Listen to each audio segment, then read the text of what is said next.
I am thrilled about this week's topic because it's something that so many women suffer from.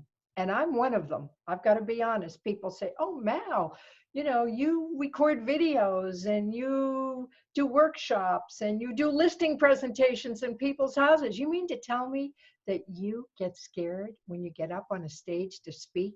Yep, I do. I mean, you know that expression, don't let them see you sweat? Well, honestly, whew, I sweat. So that's why I'm thrilled to have Linda Ugelow with me today. She's an expert on public speaking and the roots of why we get so scared when we have to get up and use our voice. She's helped hundreds of newly and seasoned professionals drop their stress and anxiety to feel comfortable and confident in front of a crowd and the camera.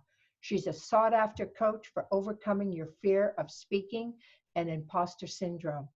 An international speaker herself, she has presented at the Positive Psychology Conference in France and recently emceed at the TEDx Debrecen in Hungary. Linda is also an accomplished musician and dancer, having performed in more than 500 shows around the world. She produces and hosts the TV show Women Inspired and is the author of the upcoming book Delight in the Limelight, which will be out in 2021.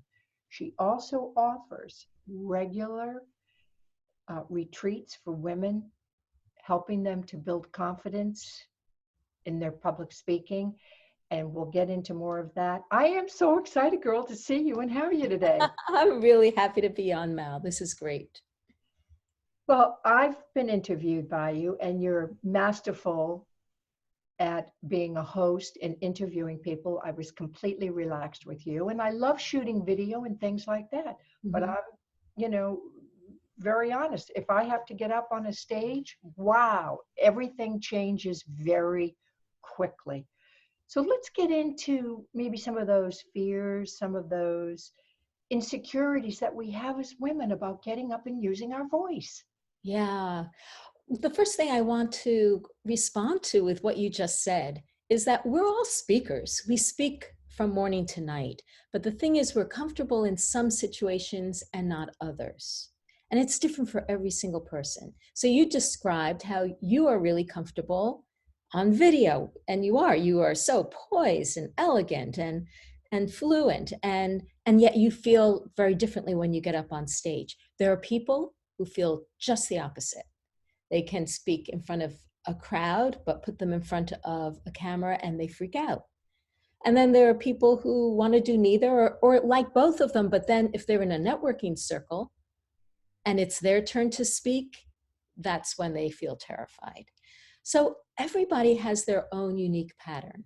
And where it comes from are the experiences and the messages we have absorbed and experienced in our lives that gave us the sense that it wasn't safe to be seen and or heard. And it could be any number of things. For each of us, it's different. Do you think that those fears, those insecurities start when we're very small and it's something we continue to carry with us? I think in most cases that's true. Children, when we come into the world, we're not afraid to be seen and heard. In fact, we thrive on it and depend on it. You picture the infant or the toddler who gets up for the first time and everyone's delighted and laughing and clapping, and she looks around and it just feels delight to be the center of attention. Or with a 4 or 5-year-old at the playground saying, look at me, look at me, look at me, look at me, constantly asking for that attention. And then 10, 15 years later, afraid to stand in front of a group and speak for 2 minutes without breaking into a sweat. So in many cases, something has happened between that time of free self-expression and feeling okay to be you, and then the eroding away as we learn to fit in and get along and follow the rules and be a good girl, and plus all the experiences or messages we might have gotten in our family, at school, or just in our culture. I know for me, I was ridiculed as a kid, Yeah. made fun of. And so that started to create the insecurity in me that I was like, oh no, I better not raise my hand. I better not get up and speak. And then it became more of a fear of rejection, and that they don't like me. So, I don't want to get up and speak. They don't like me, which all was created in my own mind. Yeah. And so you can see that that's such a beautiful example, and you're so self-aware. So thank you for sharing that. So you can see how being ridiculed would make it feel unsafe to express yourself, or feeling that you're not liked or you don't fit in, which most, if not, many and most, probably teenagers go through, because that's part of the developmental stage of wanting to fit in. And most of us feel like we don't. I even heard, I have a friend who teaches at Harvard, and she said that they have a question for a newly incoming freshman. How many of you feel like you are the odd person out and you really don't belong here? And it's just kind of a fluke. And half the people raise their hands. And those are people going to Harvard, who got into Harvard. I mean, we have an impression or a projection of what people going to Harvard must be like or feel like, but no, they're not immune to this either. So, are there certain practices, steps we can take that will help us build confidence with getting up and speaking publicly? Yes. Well, I believe that fear is not something to be pushed through or ignored. It's actually a message. And it's a message of these deeper things. So whether or not you had an experience of being ridiculed or bullied, or you were ignored by your parents, or you were hovered over by your parents, or you were pushed to perform, or you had, some kind of experience in school, those experiences are needing to be looked at and honored so that they can be healed and put away. Because the fear is really our body telling us that it remembers something that we should pay attention to. It's like, that's what fear is. Fear is saying you're not safe. And so if you're feeling fear, that means that something's getting triggered from a past experience, which in many cases is very protective. It's protective. So by ignoring it, you're kind of telling your body, I don't care, I'm not going to listen to you. And what ends up happening is people, they say, I just need more courage. I need to step outside my comfort zone. I've got to push through this and ignore it, and don't let it hold me back or keep me from living my life. And what happens is that for some people, they may eventually get over it because they gain more evidence that, in fact, it is safe. But for many people, they end up carrying their fear with them. They get better at presenting, they get better at performing, but inside they suffer. Kind of like you are expressing, because you've learned to be very poised and express yourself so beautifully, but inside you may be having a different kind of experience.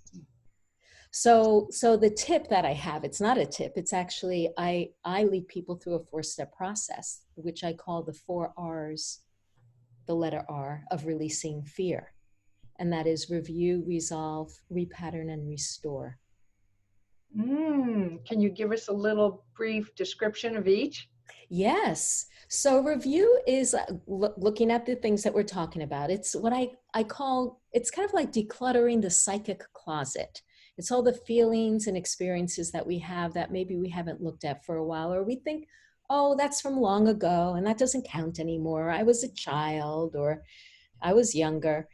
And so it's these experiences that we had, but it's also messages. So for instance, how many of us have been taught, don't stand out, or don't talk back to your elders, or don't question authority, or if you don't have anything nice to say, don't say it at all, or children should be seen and not heard. Any of these messages that we get, we may think, we may not have even thought about them since we heard them. And so they become embedded in our understanding of the world. And if you have a message like this, it's going to hit up against your desire to do just the opposite, to stand out, to take up people's time and attention, and to trust that what you have to say is of importance, even though all your life you were taught in school that you had to get somebody's approval and grade in order to know that you were okay.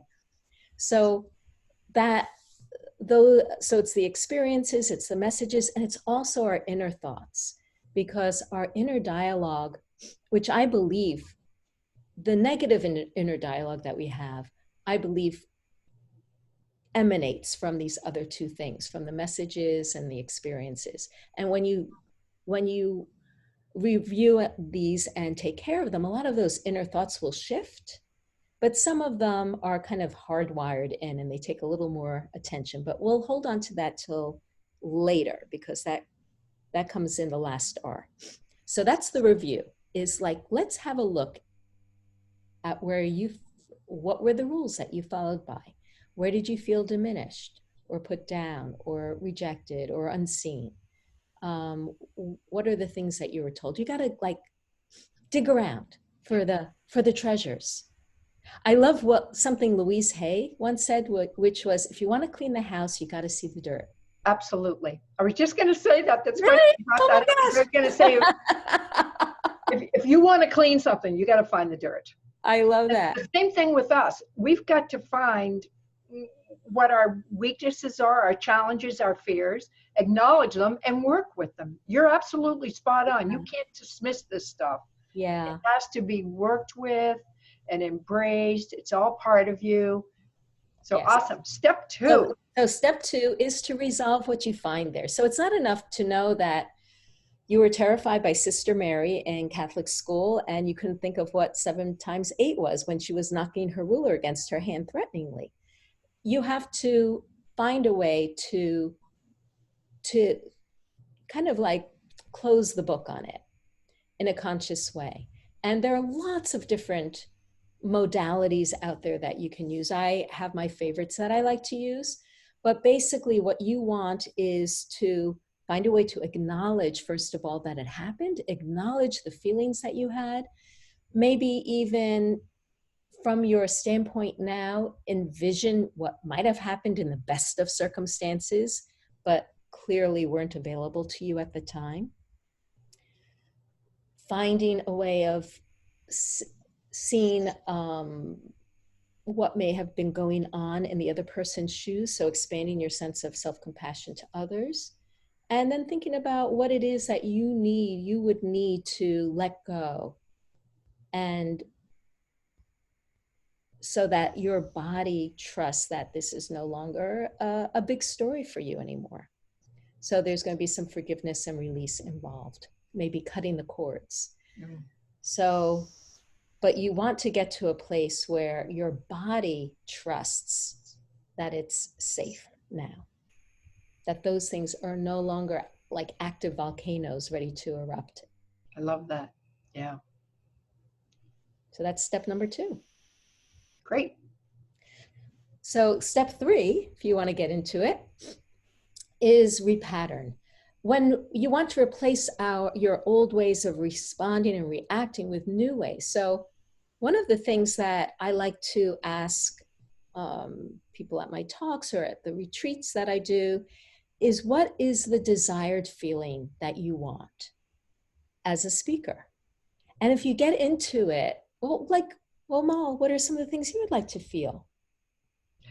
I like to feel that I'm making a difference, that I'm bringing something that touches the women that I work with deeply, that they're getting value, insight, they're getting woken up a little bit, getting a little bit of a shake-up. Yeah. And feeling inspired that, oh, if she can do that, then I can do it too. If she's gone through that and look how she's living today, maybe I can do that too. So it's about leaving them inspired to take action, inspired to make changes in their lives. Yeah, that's beautiful. That's beautiful.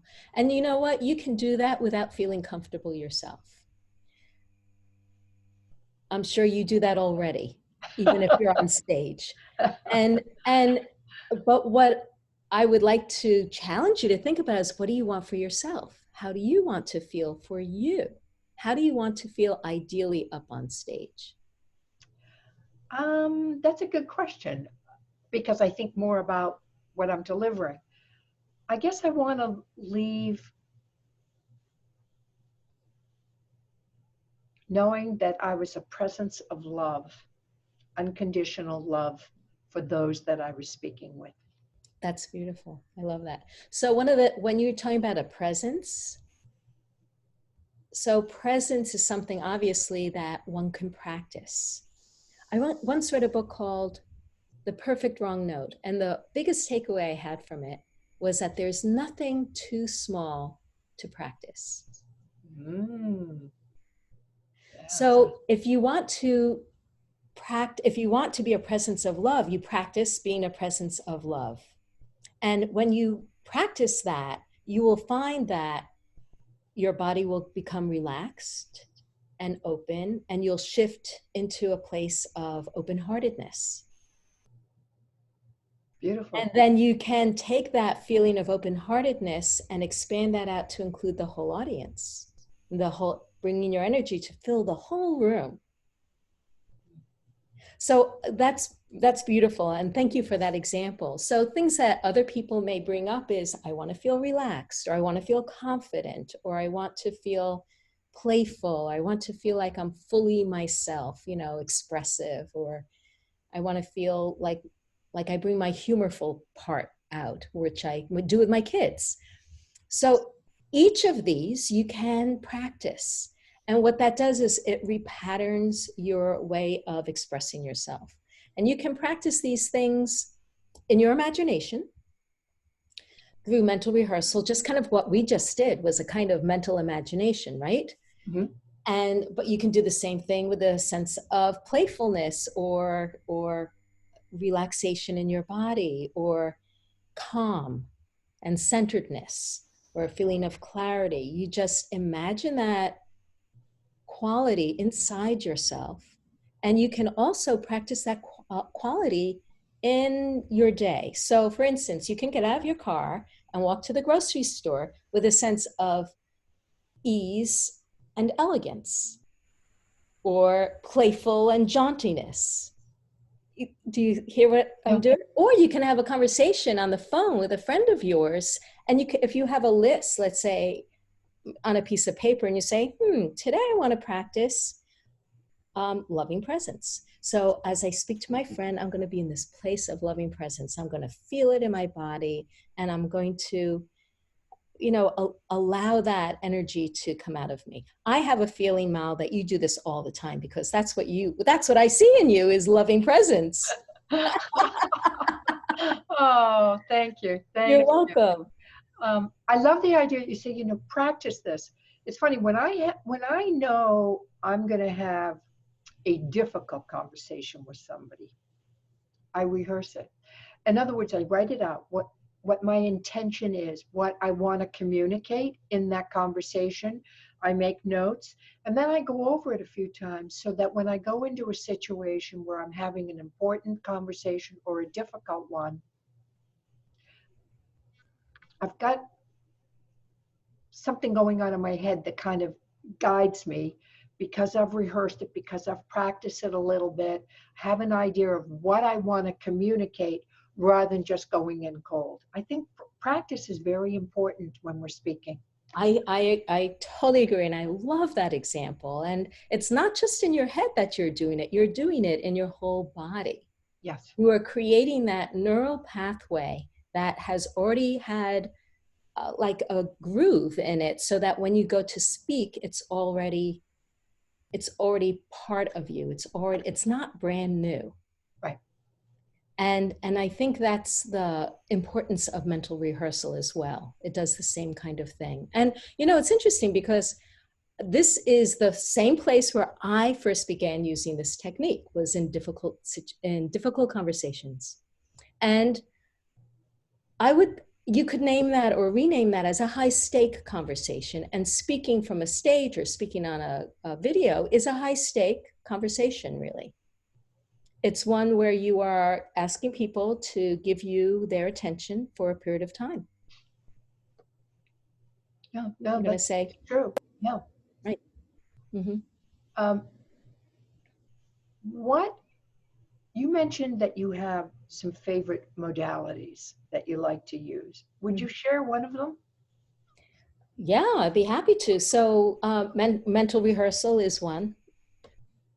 I sometimes call it creative visualization, or which is very akin to hypnosis or self-hypnosis.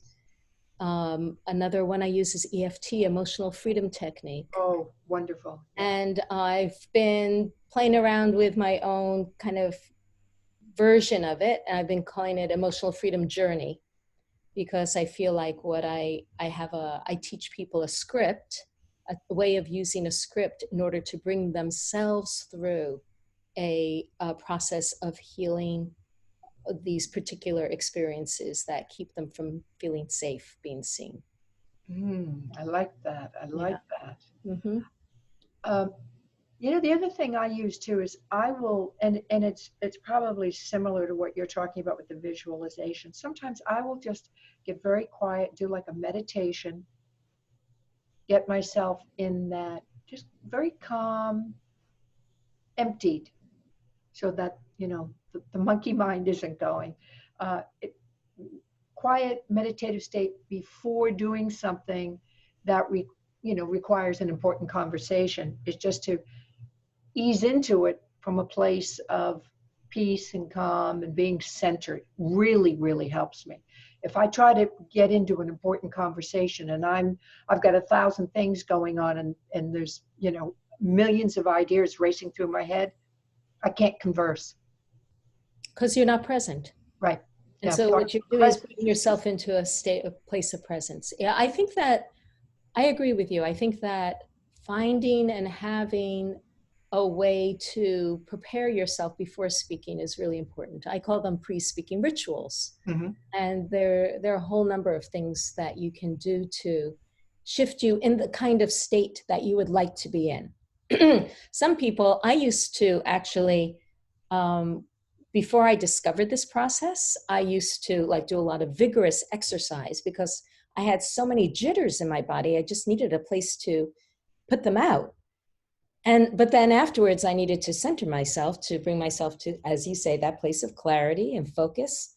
And there's a chakra meditation that I like to do now in order to bring myself, I feel like I bring all my capacities together in doing that. It's fun. I mean, you can choose and play with all kinds of pre-speaking rituals to get you to the place you want. You might see, oh, I know what I was thinking of, like Tony Robbins. They have a shot of him backstage before he goes on, and he does this twirl and just kind of like in the vortex and in his energy, and he comes out with his energy. And so it depends like what you're trying to bring to that experience. Like if you want to bring a lot of dynamism and energy, then you're going to want to put that in your body. You need to embody. That's where the neuropathway comes in. You need to embody the energy that you want to bring. Love it. Yeah. You have a very generous offer from your website for the listeners. Would you tell us about it? It is a guided visualization for speaking confidence. So just kind of along the lines that we're speaking about, it guides you into relaxing your body, and from that place of deep relaxation, envisioning how you want to feel and seeing yourself on the stage the way you ideally would like to see yourself. And it's again a way of patterning in that experience so that when you are there, it's already been rehearsed in your body. And what I love about this is knowing that Olympic athletes use this technique and peak performers use this technique. It's very, very effective. And I've had people who have come back and who haven't even worked with me, but by just using that guided visualization and listening to it several times before a talk had huge success in staying calm and focused and feeling like they performed at the best of their ability. Wonderful. How can people get a hold of you, Linda? The audience? What's the Well, best way to reach you? I would suggest you can go to download that guided visualization at lindaugelow.com/speaking confidence. But if you just go to my website, lindaugelow.com, you'll find the same download right there on my homepage. Wonderful. And I will put your domain address, everything in the show notes, so there'll be a link there for them. Thank you so much. Oh, it's a pleasure to see you today and connect with you. Wonderful. And I'm really looking forward to your book. I am too. The Light in the Limelight. Yep. I've seen the cover, so I'm definitely looking forward to seeing the book released. Thanks so much, Mal. Oh, wonderful. Thank you.